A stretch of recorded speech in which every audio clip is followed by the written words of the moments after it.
anduk-anduk yang mana Bapak? Saya tanyain, karena handuk-handuk itu kan bahasa Sumatera.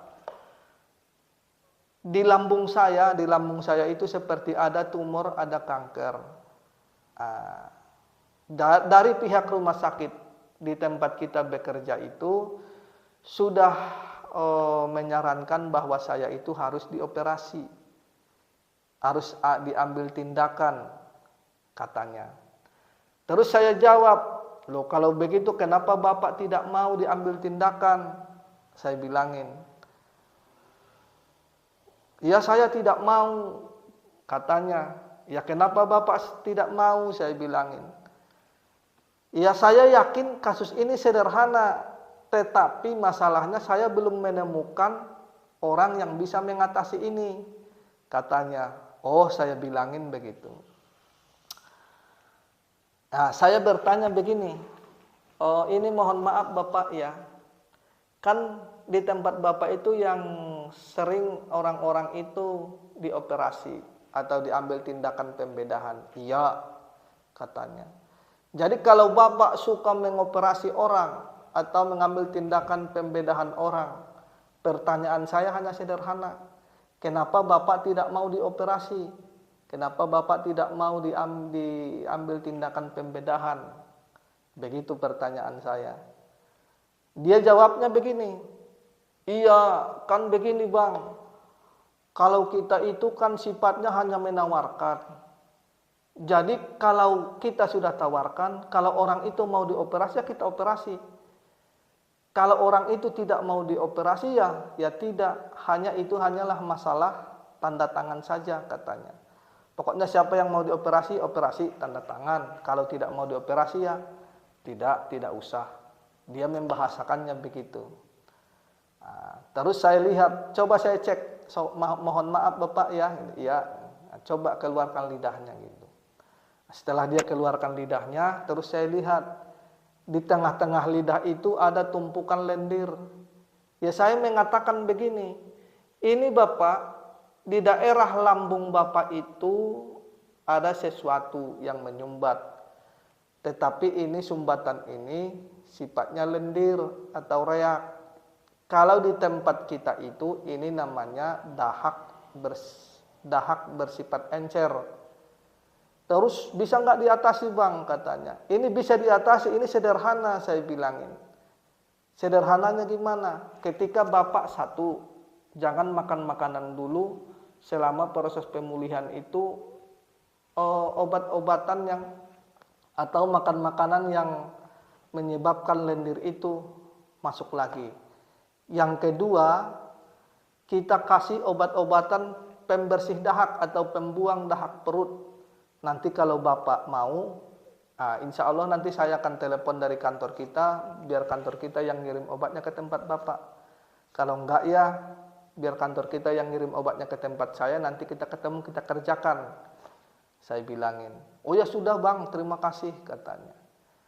Nah, jadi ketika diminum obat pembersih dahak itu, ya, oh ya ini saya cerita sedikit nih. Pada waktu itu saya masih nanyain, Pak sudah daftar jadwal operasi belum?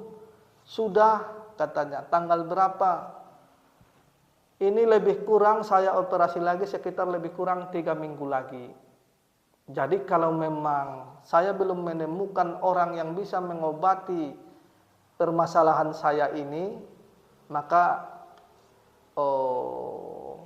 dengan keadaan terpaksa saya harus melewati tindakan itu katanya.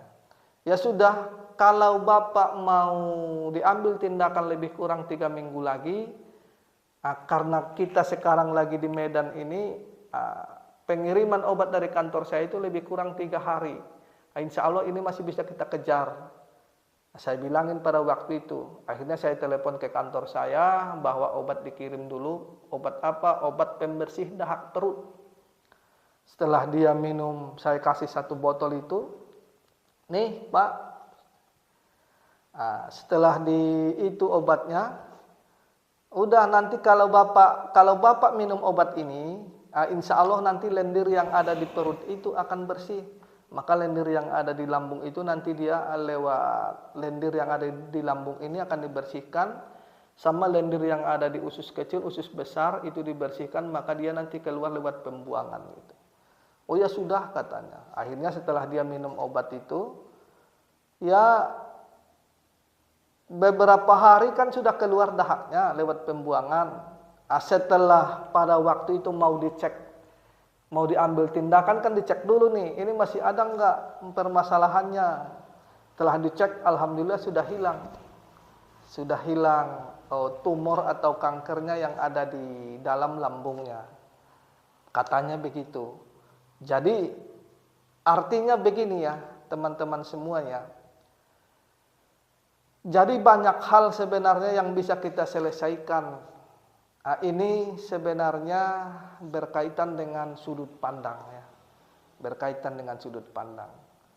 Jadi ya begitulah kira-kira saya menangani orang yang pegawai di rumah sakit. Dia juga tidak siap untuk diambil tindakan. Alhamdulillah setelah kita ketemu dikasih obat pembersih dahak perut. Alhamdulillah itu selesai kasusnya. Jadi nanti teman-teman begini ya. Lendir ini atau dahak ini bisa menyumbat di mana-mana.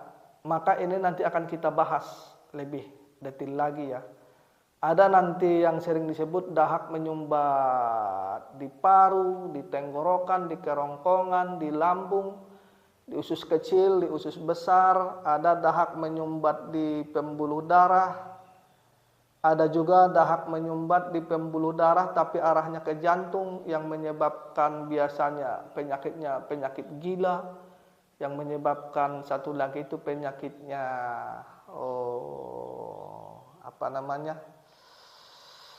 epilepsi ya. Ada juga nanti dahak itu menyumbat di sini di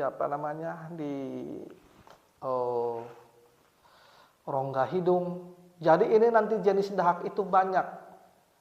Dia menyumbat di lokasi-lokasi tertentu. Maka nanti namanya juga akan berubah. Tapi yang perlu kita pahami, lendir itu terbentuknya perjalanannya begitu. Jadi ketika dia menyumbat di satu tempat, maka namanya akan berubah. Jadi insya Allah sampai di sini dulu.